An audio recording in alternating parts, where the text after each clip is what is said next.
आपका silkie entertainment channel में स्वागत है। मेरे प्यारे दोस्तों, आज मैं आपके लिए बहुत प्यारी कहानी लाई हूँ, तो चलिए इस कहानी को सुनते हैं। बहुत समय पहले की एक बात है। रमेश नाम का एक नौजवान लड़का अपने माता पिता और दादा दादी के साथ एक छोटे से गांव में रहता था। रमेश काफी शरारती स्वभाव का लड़का था और अपने नादान हरकतों से हमेशा कोई न कोई समस्या खड़ी कर देता था। एक दिन जंगल में इधर उधर घूमते हुए जमीन पर रखा हुआ बांस की एक टोकरी उसको नजर आई। वास्तव में वह एक जादुई टोकरी थी।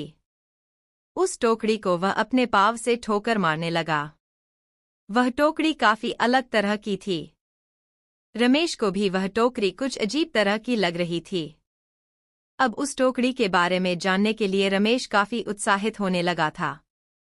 उसने उस टोकरी पर अपना पैर रखकर चढ़ने का सोचा, परंतु जैसे ही वह उस टोकरी पर अपना पैर रखकर चढ़ा तो वह टोकरी उसे लेकर आसमान में उड़ गई और उड़ते उड़ते बादलों के पार ले गई।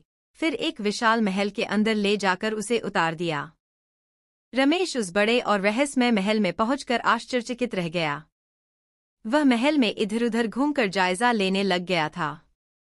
घूमते घूमते रमेश का सामना एक काफी लंबे चौड़े व्यक्ति से हुआ, जो उस समय महल में पड़े हुए बेशकीमती सामान जैसे सोना, चांदी, हीरा, जवाहरात के खजाने के पास खड़ा होकर खजाने की रक्षा कर रहा था। उस विशाल व्यक्ति भी अचानक रमेश को देखकर चौंक गया।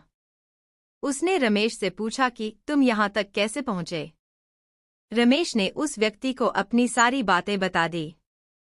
वह विशाल व्यक्ति काफी दयालु भी था। उसने रमेश को कुछ खजाना देने की पेशकश भी की, परंतु एक शर्त यह भी रखा कि रमेश बिना पूछे कोई भी चीज इस खजाने में से हाथ नहीं लगाएगा। रमेश काफी खुश हो गया। उसने उस विशाल व्यक्ति की यह शर्त मान ली थी।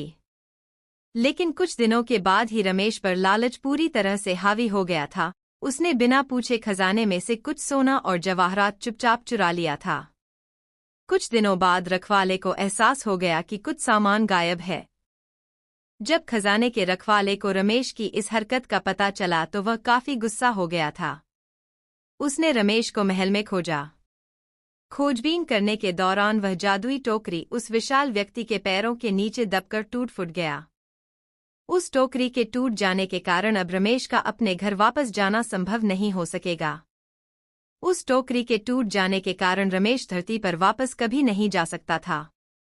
जब रमेश को यह एहसास हुआ कि उसने काफी बड़ी गलती कर दी है, तो वह उस विशाल व्यक्ति के सामने अपने आप को दोषी ठहराते हुए उससे माफी मांगा और जो भी कीमती सामान उसने चोरी किए थे वह सभी खजाने के रखवाले को वापस कर दिया था। उसने यह वादा भी किया कि अब वह कभी भी बिना पूछे कोई सामान नहीं उठाएगा और चोरी कभी नहीं करेगा। उस घटना के बाद रमेश अब एक बदला हुआ इंसान बन गया था। अब वह अपनी ईमानदारी और सत्यनिष्ठा के साथ उस महल में रह रहा था और खजाने की देखभाल भी कर रहा था।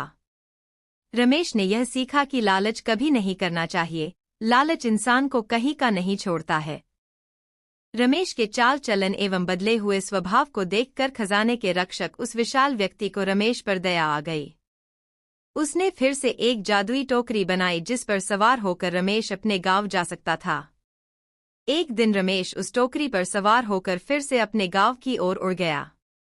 खजाने के रक्षक ने रमेश को कुछ खजाना भी दिया था। रमेश अपने गांव आकर उस खजाने में से कुछ हीरे जवाहरात अपने गांव वालों के बीच भी बांट दिए थे। इस कहानी से हमें यह सीखने को मिलता है कि ईमानदारी और सत्यनिष्ठा का साथ कभी नहीं छोड़ना चाहिए।